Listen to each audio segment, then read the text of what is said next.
அனைவருக்கும் வணக்கம். இந்த நூற்பா எகர ஒற்று தொடர்பானது. ஆவோடு அல்லது எகர முதலாது. உயிரெழுத்துக்கள்ல ஆகாரம்.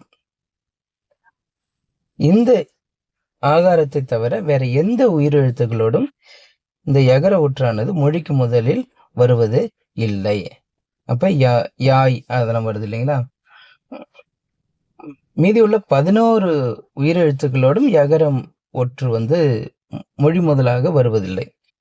ஆனா யவனர் என்ற சொல் சங்க இலக்கியங்களே நம்ம நிறைய இடங்கள்ல பார்க்குறோம்.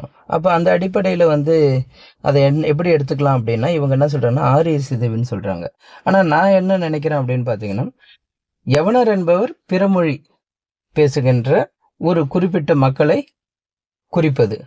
அப்போ பிறமொழியாளர் பிறமொழியாளர் பல பேர் இருக்கிறாங்க.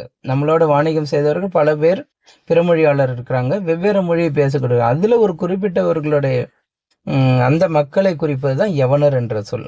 அந்த யவனர் என்ற அந்த சொல் அந்த மக்களை குறித்து வருவதனால அப்படியே தமிழ்ல எடுத்தாளப்பட்டு இருக்கு. அப்படிதான் நம்ம எடுத்துக்க முடியுமே தவிர இது கண்டிப்பா தமிழ் சொல் கிடையாது.